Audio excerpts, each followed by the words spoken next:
Well, anti-abortion activists are out in force today for the annual March for Life rally in Washington, D.C. This is actually the group's first rally since Roe versus Wade was overturned last year. Since that landmark decision, at least 14 states have virtually no access to all abortion services now. ABC News' Elizabeth Schulze is on the ground at the March for Life and joins me now. So, Elizabeth, just bring me the latest. You've been there since early this morning. What are people telling you, and what's it like out there? It's getting busier, I can see, and a little windier.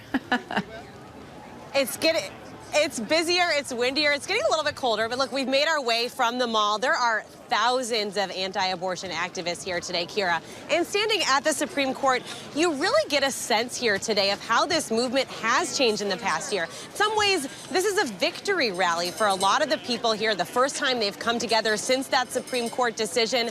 And one thing that's really struck us as we've been talking to people in the crowd, as we've been surveying people here, is that there are a lot of younger people with high school groups, college groups, who are really passionate about this issue. Here's what they told us about why they are here today. I think that it's really important that we provide a voice to the unborn. I think that it's really important that everyone sees that we are a vibrant community. We are a movement that is moving and shaking. We are making history. When I was 16, I found out that my mom considered having an abortion when she found out she was pregnant with me. So I identify a lot with the preborn. So I'm here to represent them. We're active, we're alive, and we're going to fight, we're going to march until abortion is illegal and unthinkable across the whole world.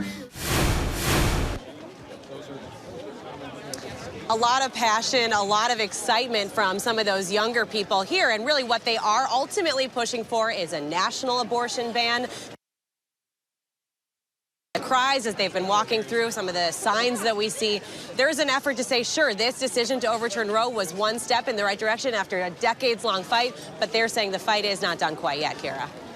Well, we also heard from the president, right? He released this statement today saying that his administration is resolute in its commitment to defending reproductive rights. Considering we're in a new year, how far up on Biden's agenda do you think abortion is, Elizabeth? Well, it's far up, Kira, and that's been one of the reasons for that is that this has been mobilizing voters on both sides. You know, one of the reasons that Democrats did better than expected in the midterm elections was because people were motivated by this abortion issue, and that's momentum that President Biden has been trying to capitalize on.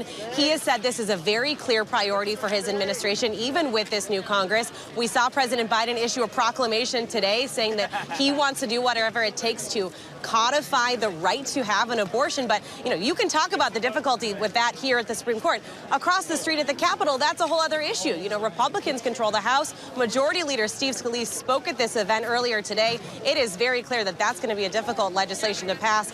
The president knows that, but he's going to continue to say that this is a priority for him, Kira. So what are you hearing from abortion activists today? Anything planned for the anniversary this weekend?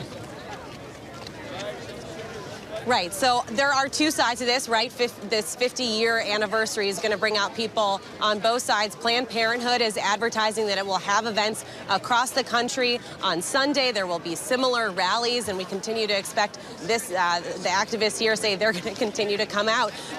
Notably, Vice President Harris is set to deliver what the White House is at least billing as a major speech in Florida on Sunday. This is a priority she's rolling out to talk about reproductive rights. Florida, an interesting choice there, one of those states that has considering tighter restrictions on abortion.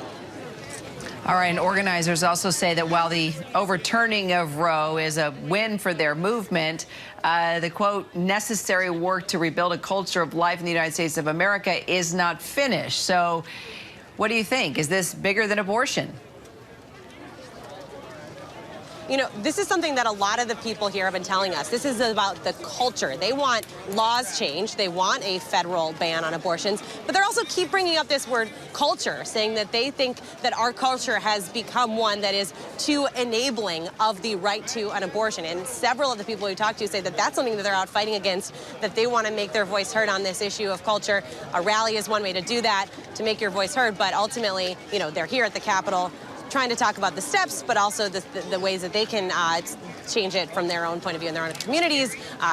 People from really across the country. I do want to say, some people got here really early today, Kara. We've been talking to them all day, and they're planning to stay here late into the night to make those voices heard. All right, Elizabeth Schulze right there in the middle of it all. Appreciate it. Thank you so much, Elizabeth. Hi, everyone. George Stephanopoulos here. Thanks for checking out the ABC News YouTube channel. If you'd like to get more videos, show highlights, and watch live event coverage, click on the right over here to subscribe to our channel. And don't forget to download the ABC News app for breaking news alerts. Thanks for watching.